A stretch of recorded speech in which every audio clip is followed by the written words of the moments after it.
Welcome to this week's Hymn of the Week. This week we have ELW 716, Lord of All Nations, Grant Me Grace. The text by Olive Wise Spanis or Spanaus. She lived in a suburb of Chicago in Elmhurst, Illinois, and she composed this hymn, or the text for this, in 1960. It's based on the passage of Philippians chapter 2, verses 1 to 18. I'm not going to read that because I feel this is a great summary of that passage. So when I sing it, listen very carefully to the text. But here's what she says. This is her quote. She was like many, at that time in 1916, many cities were experiencing racial tensions. Here's what she says about the text. The first stanza practically wrote itself. The lines came to me in the midst of ironing, and I quickly picked up a pencil to write them down. The rest of the hymn was done by snatches, and before too long, I knew I was writing the hymn for the Lutheran Human Relations Association, a group which my husband and I actively supported. I sent it to them with a note that I hoped they would have some use for it. If not, so said the cover letter, then I at least shall have had the fun of writing it. Maybe it's that humor that allowed them to use it, because the Lutheran Human Relations Association ended up using the material. The text was sung at their 11th Annual Institute of Valparaiso University in the same year, 1960.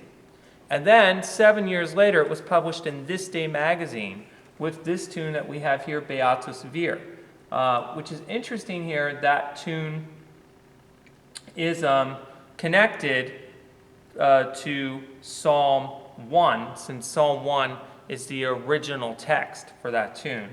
And Yaroslav Vadia was the editor of This Day. And what's interesting is that he also had, I'm guessing, as most people have as well, a connection to the Slovak repertoire. So hence he went with this tune, Beatus Vir, which we see the music is from.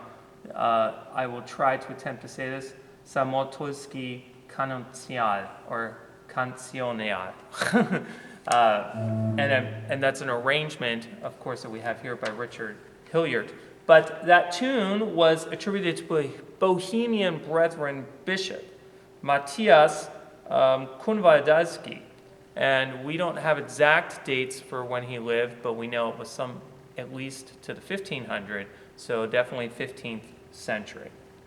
So a very interesting background here that we have that tune matched with this text because of that background from Yaroslav Vadia and published in This Day magazine. Interesting harmonically, it's always great when we have three notes repeat at the start that have a purpose.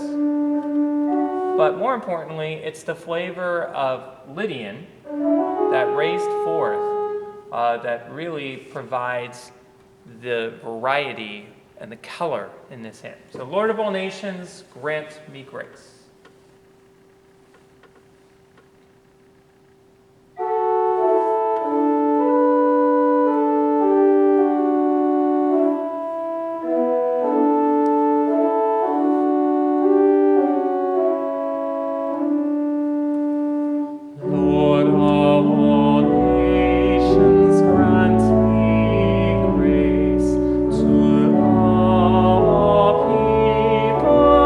Every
Another interesting fact about this hymn is Olive was was asked about the text. Can we make this plural?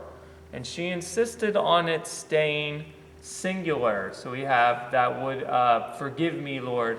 It reminds us that yes, we do need communal songs, but there are also times in worship that we do need to also think of ourselves. God does care about us individually, and those songs certainly do belong as part of the worship service as well.